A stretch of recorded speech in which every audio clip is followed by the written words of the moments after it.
How many of you have ever decided not to do something because you did not think you would be good at it?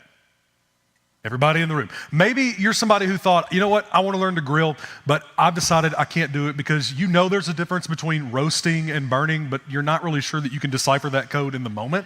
Or maybe you're somebody who decided that you didn't want to learn a new sport because you believe that you have the eye work and the foot coordination of a one-eyed, one-legged dodo bird. Or maybe you're somebody who thought, you know what, I'd really love to go sing karaoke sometime, but you realize that you have the vocal range of a dying cat. But flip it for a second. How many of you have ever decided not to do something because you knew it would work? Husbands in the room. Maybe you decided not to clean the garage because you're afraid that you're going to do too good of a job and your wife is going to designate you as the new house cleaner. Maybe you're somebody who's really, really good with computers, but you don't tell anyone because you don't want people to know that you're good with technology because you don't want to become their little IT person, even though we know that most of the time people just need to turn it off and on. But it goes a little deeper.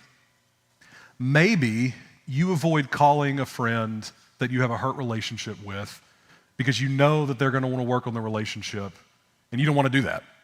Maybe you don't want to have a hard conversation with your spouse because there's issues you need to work through and they're going to want to work through it and you don't really want to do that yet.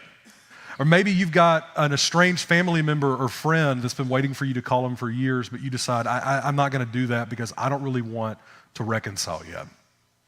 These struggles are not new. In fact, they've existed since the beginning of creation. And all throughout the Bible, you can find stories and examples of people who did not want to do something. And most of the time, people in the Bible didn't want to do something because they were afraid they would fail. But there's only one story in the Bible of a person who was disobedient to God because he knew he would be successful. So you can open your Bibles or Bible apps, you have them with us, to Jonah 1 today. And today, we are kicking off a series called The Reluctant Prophet. And that reluctant prophet is a man named Jonah. Now, you may think that Jonah was the reluctant prophet because he was afraid to preach, or maybe that his message wouldn't go well, but that's not the case at all. In fact, Jonah did not want to preach because he knew what would happen. If he went to Nineveh and preached, Jonah knew it would be successful. And he wanted nothing to do with that outcome, and so he runs from God. But over the next few weeks, as we walk through Jonah's story, you're going to see that God had a plan to save Nineveh, and Jonah was a part of that plan. And so no matter how hard he wanted to run, no matter how much he didn't want to do it, Jonah could not outrun the calling that God had placed on his life. And that's our central truth for the message today, is that you can't outrun your calling. God called Jonah to preach to Nineveh, and it's the same calling that we have on our lives, that we're called to love others like Jesus did, that we're called to make disciples, and we're called to share grace and truth with a broken world, even in the moments where we don't feel like it. Because no matter how hard we try, we can never outrun what God created us for and called us to. So look at our first verses with me this morning. These are verses 1 through 3. It says, the word of the Lord came to Jonah, the son of Amittai. He said, go to the great city of Nineveh and preach against it, because its wickedness has come up before me. But Jonah ran away from the Lord and headed for Tarshish.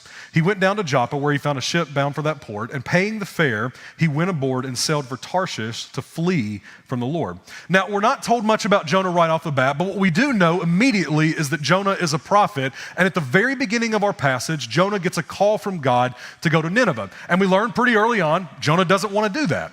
Now, if you're somebody sitting here thinking, you're like, isn't that kind of like the whole thing prophets do? Like all throughout the Bible, prophets are called to go preach to some city or some people. Like, why is Jonah being such a wimp about this one? But you need to understand the situation that Jonah finds himself in.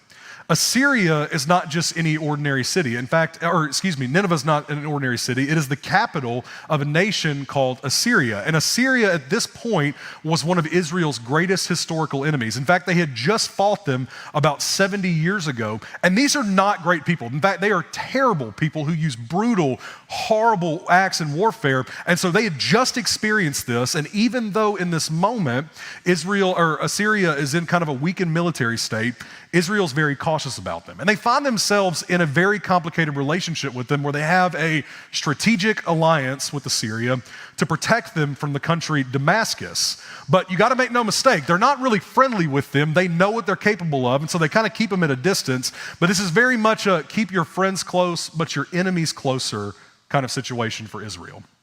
And so at this point in our story, as Jonah gets ready to preach, this is who he's talking to. He is about to go preach to this capital city of this brutal empire, and Jonah wants nothing to do with it because he does not want them to escape God's judgment. And so Jonah doesn't just stay where he is, he completely disobeys God. Look back at verse 3 with me. He says that Jonah ran from the Lord and he headed for Tarshish. So he goes down to Joppa where he found a ship and sailed for Tarshish. Now, what's important about this is to understand these cities are not remotely close to each other. So look at this map with me. So Jonah goes to Joppa, which is that port city kind of down in the bottom right, and he's supposed to be going to Nineveh, which is about 500 miles one direction, and instead he decides to go to Tarshish, which is 2,500 miles away from Joppa and about 3,000 miles total away from Nineveh. So he's not just running, he's going in the completely opposite direction to avoid having to preach to Nineveh. And I love the way that the scholar David Guzik puts this. He wrote, imagine a Jewish man in New York during World War II hearing God say, I'm going to bring terrible judgment on Germany. And so I want you to go to Berlin and tell Nazi Germany to repent. And instead of doing it, the man heads for San Francisco and then gets on a boat for Hong Kong. So Jonah was called to preach to his enemies, but he's got no interest in going to Nineveh. In fact, he doesn't just stay where he is. He runs as far away from them as he possibly can because Jonah does not want to be any part of saving them. And so in this moment, he acts impulsively, making a split decision to flee from his calling of the Lord. And it's really easy to look at what Jonah does here and go, how could he do something so stupid when God has made the calling so clear? I mean, he has given him a crystal clear command of what to do, and Jonah just disobeys. But the reality is, we do the same thing. Jonah let his feelings dictate his actions. How often do you let your feelings dictate your actions? And we're called to show forgiveness, but maybe we feel like the person that hurt us doesn't deserve forgiveness, and so we just hold on to bitterness.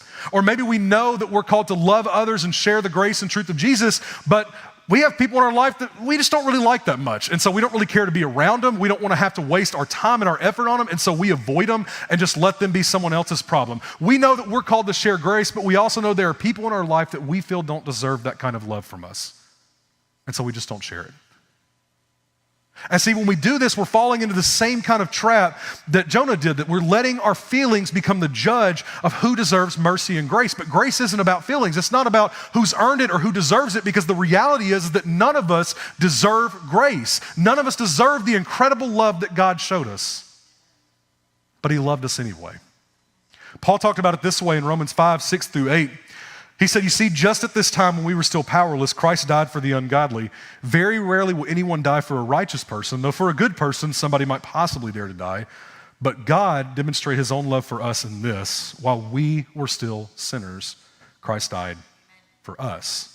Grace isn't about getting what we deserve. It's about God lavishing his grace upon us anyway. It's not something that we've earned. It's not something that we've deserved. It's not because we're good enough. It's that despite the fact that we were sinners, despite the fact that we were enemies of God, God still loved us. And because of his rich mercy and love, he chose to extend grace to us through Jesus. And because of what Jesus did on the cross, we can now have forgiveness of sins and eternal life through a relationship with him.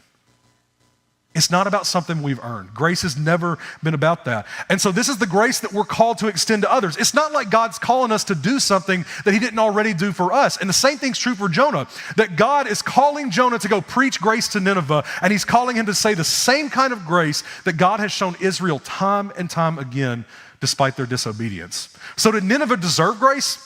No.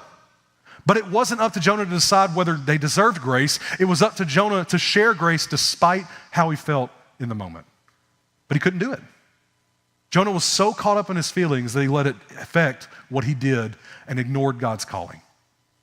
And we can't fall into the same kind of trap and the same kind of mistake that Jonah does. And listen, I'm not saying that we can't have feelings and emotions. Like, it's a real part of who we are, but we cannot let them dictate what we do. And we should not do that anyway, because we know that our feelings are deceitful and destructive. In fact, Solomon said it this way in Proverbs 28:26. He said, those who trust in themselves are fools, but those who walk in wisdom are kept safe. Solomon says, you want to know what happens if you trust in your feelings? You're a fool, an idiot. And Jonah's an idiot. Jonah's acting like a fool because he's letting his feelings dictate everything that he does in this moment. He didn't think that Nineveh deserved grace, and so he ran from God. And we cannot make the same mistake. We cannot try and run from what God called us to do just because your feelings are telling you to. Because you're going to learn the hard way, just like Jonah's going to in our story. You can't outrun your calling. God's calling on your life doesn't disappear just because you disagree with it.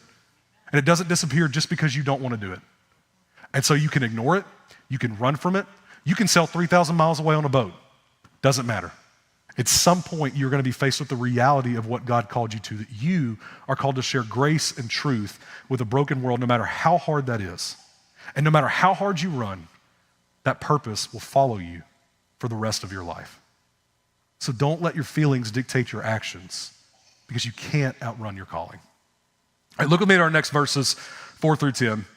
It said, then the Lord sent a great wind on the sea, and such a violent storm arose that the ship threatened to break up. All the sailors were afraid, and each cried out to his own God, and they threw the cargo into the sea to lighten the ship. But Jonah had gone below deck, where he lay down and fallen to a deep sleep. The captain went to him and said, how can you sleep? Get up and call on your God. Maybe he will take notice on us and that will not perish. And then the sailors said to each other, come, let us cast lots and find out who is responsible for this calamity. And they cast lots, and the lot fell on Jonah. And so they asked him, tell us, who is responsible for making all this trouble for us? What kind of work do you do? Where do you come from? What is your country? From what people are you? And he answered, I'm a Hebrew, and I worship the Lord, the God of heaven, who made the sea and the dry land. And this terrified them, and they asked, what have you done? Because they knew he was running away from the Lord, because he had already told them so. So Jonah's journey goes very quickly from this like incredible escape plan right into deep trouble. And so at first, nobody really knows what's going on. The storm comes out of nowhere, and the sailors are panicking. They are trying everything they can to stop this ship from turning over. And so the first thing they do is every one of them pray individually to their gods. Nothing works. They start taking all the cargo, the supplies they need for this 2,500-mile journey, and they just start chunking them overboard. You know that feeling where you don't know how to fix something, and so you just keep trying anything you can to make it work? Like I know for me, anytime anything breaks in my car, I just start pulling fuses. Like I know that's not the answer, but maybe it is, it might work. And that's what they're doing. They're exhausting every option they have in this moment, and all of a sudden, one of them has this bright idea. They're like, hey, there's this guy down below, and he worships a God that we've heard all these incredible stories about. I bet you he can stop the storm. And so they go to find Jonah, and when they get down below deck, he's asleep. This is the equivalent of, let's say you get stabbed and you go to the hospital, you need to go to the emergency room, you're bleeding out, you're gonna die right here in this emergency room, but the nurse runs up to you and goes, don't you worry, your life is saved, because at this hospital, we have the world's leading trauma surgeon. And you're like, great. So they get you on the gurney, they rush you back, you're going to the operating room, you get in there, and when you get into that operating room, you're expecting to find a surgeon prepped and ready. I'm talking, he's sanitized, he's got tools in his hand. I mean, he's ready to patch you up and stitch you up and get you out the door.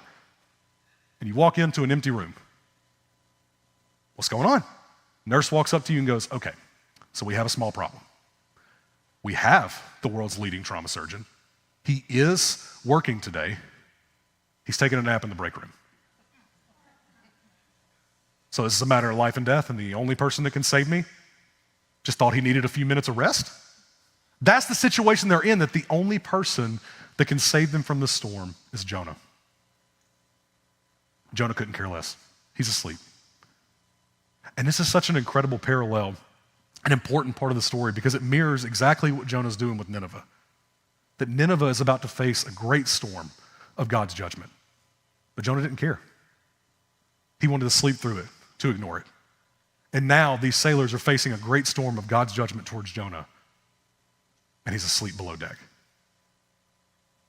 And I want you to pay attention to what the sailors say back to him. They say, how can you sleep? I mean, those words had to ring in Jonah's soul a little bit, because it's not just a literal wake-up call. But this is a moment that shakes Jonah out of this spiritual slumber that he's been in, out of this indifference and this bitterness that he's felt towards the very people who needed him. Because Jonah recognizes that if he sits and does nothing, the sailors would die and all of Nineveh would perish. And in this moment, he's faced with the reality of his disobedience. He fully understands that if he does nothing, if he continues to run from God, that everyone will die. The sailors will die, Nineveh will die, and he knows that if he runs from his calling, it will cost him and everyone else too much. And at some point, we're going to have to come to the same realization that Jonah does in this moment. We have to understand, if we do nothing, that there are people in our life who will spend eternity separated from God. But we're too stuck in our spiritual sleep to see it. We're stuck in the sleep of indifference, the sleep of anger, the sleep of bitterness, the sleep of unforgiveness. Either we just don't care, or we're so consumed by our past hurts and pains and betrayals that we do nothing about it. And if we choose to do nothing about it, I need you to understand, we are costing the eternities of the people around us. And so we have to understand what this means for us. That we're asleep and we don't even realize that the people that desperately need to hear the grace and truth of Jesus aren't hearing it from us.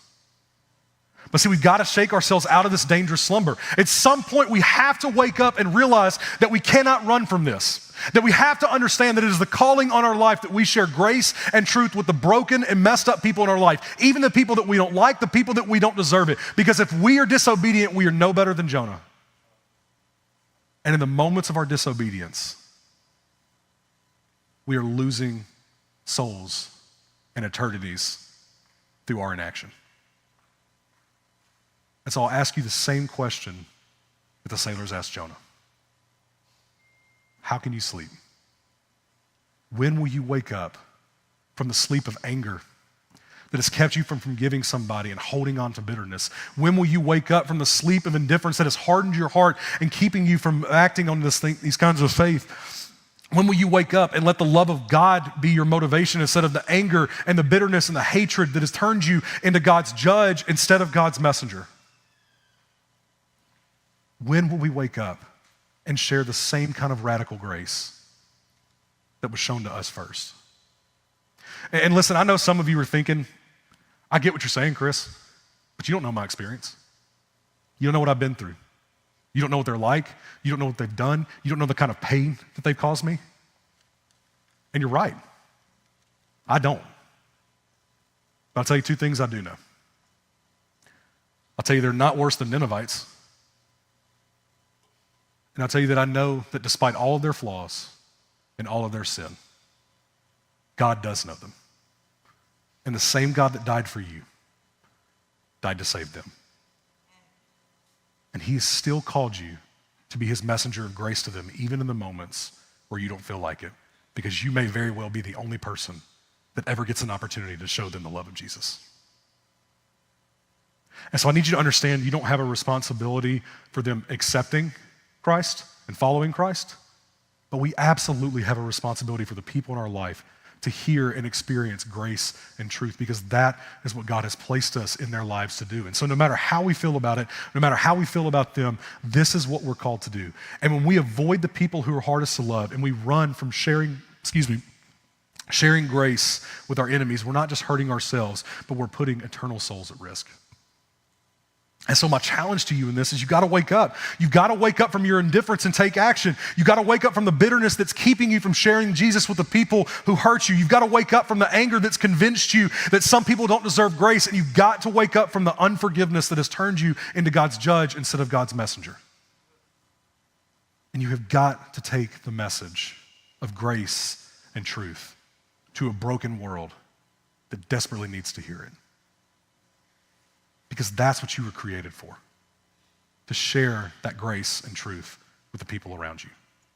And you cannot outrun your calling. All right, look with me at our last verses, 11 through 17. It says, the sea was getting rougher and rougher, and so they asked him, what should we do to you to make the sea calm down for us. He says, pick me up and throw me into the sea, he replied, and it will become calm. I know that it is my fault that this great storm has come upon you. Instead, the men did their best to row back to land, but they could not, for the sea grew even wilder than before. And when they cried out to the Lord, please, Lord, do not let us die for taking this man's life. Do not hold us accountable for killing an innocent man for you, Lord. I've done as you pleased. Then they took Jonah, threw him overboard, and the raging sea grew calm. And at this, the man greatly feared the Lord, and they offered a sacrifice to the Lord and made vows to him. And now the Lord provided a huge fish to swallow Jonah, and Jonah was in the belly of the fish 3 days and 3 nights.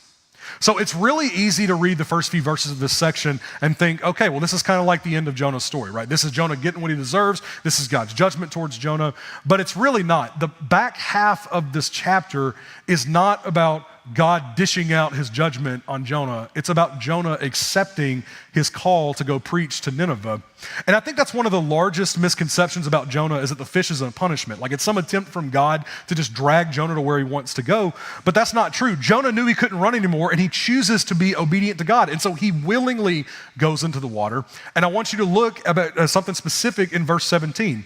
It says, now the Lord provided a huge fish. So God provides the fish for Jonah. This is grace. This is not him letting Jonah die at sea. This is him giving Jonah an opportunity to live out the calling that he's given him. And so in this moment, this is Jonah saying, God, I understand what you've called me to. I will do it no matter what it looks like. And he takes him. But I want you to make no mistake. Jonah is not happy about this decision. This is not like some big, brave hero moment in the story where Jonah has this sudden change of heart and he's like, I have decided in my infinite wisdom that they need to be saved. And God, I'm so excited about going. Jonah does not want to go to Nineveh. But Jonah goes to Nineveh anyway. And we can learn from Jonah's reluctant obedience. Because obedience to your calling isn't doing it because it feels right or because you agree with every place or person that God calls you to. It's about choosing to show grace to the people in our life even when we don't want to. Jonah does not want to preach to Nineveh, but Jonah will preach to Nineveh. And this is the place we have to get to, because showing grace, more often than not, it's not going to be easy, and there's going to be moments that are going to require incredible strength and incredible courage, because at some point in your life, you are going to be faced with your Nineveh. And in that moment, you have a calling from God to share grace with them. Even if you don't want to, even if you don't think they deserve it, even when we don't feel like it, that is what he has called us to do. And so you can't outrun your calling. You don't get to just opt out of what God has created you for and commanded you to because he calls you to something difficult or painful. See, the call to grace is the reality for our lives. It's the grace that was shown to us when we were enemies of God, and now we're called to share that same grace with the people in our lives, even our enemies. So let me ask you, who's your Nineveh?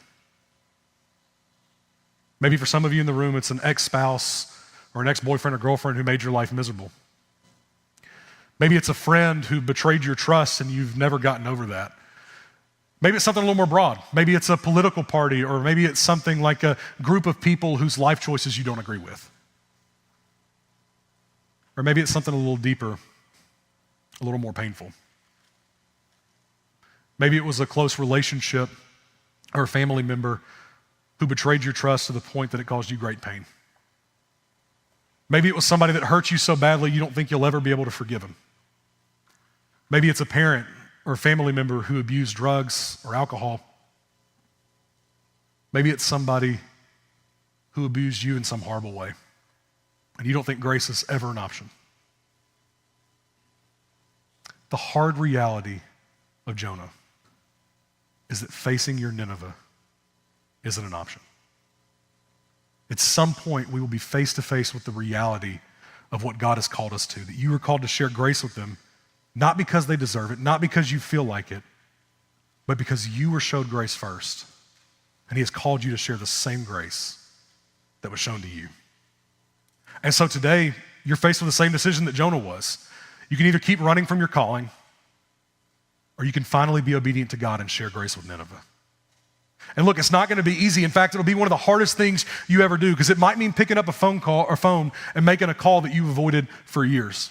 It might mean sitting down with someone that you love and having a conversation that's incredibly difficult for you to have, something you've been dreading talking about all of this time.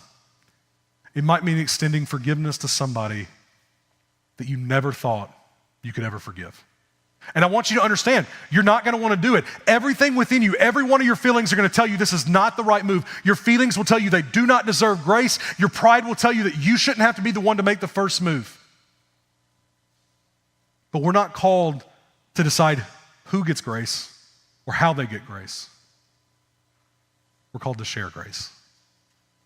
We're called to share grace even in the moments where we don't wanna do it. And so no matter how hard you try, you cannot outrun your calling to reach your Nineveh. But what I will promise you is that if you're obedient to God's calling and you show grace in these kinds of situations, God will work in ways that are completely opposite of what you thought would happen. He will work in the most miraculous moments in these situations. And if you're sitting here thinking, you're like, Chris, I get it. I understand what you're saying, but I don't think you understand how impossible of a situation this is. I don't think I could ever forgive them. I don't think I ever will forgive them. Even if I wanted to forgive them, I don't think they would change. It's impossible. But what I will tell you is that when we choose to share grace in moments like this, God does the impossible because his grace changes everything. In 1999, there was a lady by the name of Gladys Staines, and she and her husband were missionaries in India, and they had been there for about 15 years, and one night, the unthinkable happened. After they were preaching at a camp in the jungle, her husband and their 10 and 6-year-old sons were sleeping in their station wagon, and that night, they were ambushed by a group of Hindu extremists, and her husband and their 2 sons were burned alive in their car. In one night, Gladys lost everything. Her family taken by a group of people so hateful and so violent. And I think most people in that moment will go, she had every right to hate them. She had every right to be bitter, every right to not care about them at all, every right to pack up and leave India and forget all this ever happened. But that's not what she did. Gladys knew what she was called to. And in a moment that shocked all of India and all of the world at that time, she got up and she publicly forgave the men that brutally murdered her family. And she chose to stay in India and continue the very same mission work that cost her everything. And when she was asked how she could forgive such evil, she said this. She said, I forgive the other because I have first received forgiveness from Jesus Christ. I have encountered the presence of Jesus in my life, and this is the spirit I share. When we forgive, there is no bitterness, and we live our lives and continue the task entrusted to us with his grace and peace. Gladys chose to share grace with her Nineveh. And because of her obedience to God's calling, he worked in the most impossible and incredible ways. Out of the many people that she led to Christ over her time there, some of the very people that gave their life to Christ were the same extremists that had murdered her family those years ago. See, that's what obedience to your calling looks like. It's not about sharing grace when we feel about it. It's not about doing it because we feel like it or we think they deserve it or people have earned it. It's about sharing grace in the moments where we are working with the most broken and messed up people because that is the calling on our life. And what I will promise you in those moments, if you will be obedient to God and let him use you in those situations, he will work in the most impossible ways. God used Gladys to change her Nineveh, and he wants to use you to change yours. So you can't outrun your calling. So don't run any longer. Wake up from the spiritual slumber that you're in and choose to be obedient to the calling that God has placed on your life. Choose to show unconditional grace to the broken and messed up people in your life. Share grace with your Nineveh. Because being obedient is not about doing it when we feel up to it. It's about choosing to live out the mission of showing intentional grace one person at a time. Even in the moments where we don't feel like it, in the moments when we know someone doesn't deserve it. And if we would choose to share that kind of grace with those people, it will change the world. Your Nineveh needs grace. Will you share it with them? Let's pray. God, I thank you for who you are. God, I thank you that you are a God of grace. God, that you showed us grace first. You showed us mercy. You showed us what it looks like to love, that even the most unlovable, that while we were still enemies, you died for us. God, I pray that we would be ambassadors of that grace, that we'd be messengers of that grace.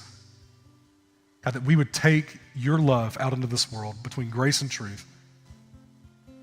God, and we would change our Ninevehs. God, I pray for courage. I pray for boldness.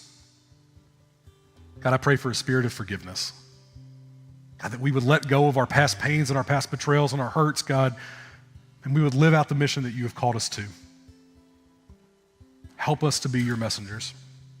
Help us to reach our Nineveh. God, we love you. We praise you. It's in your name we pray. Amen.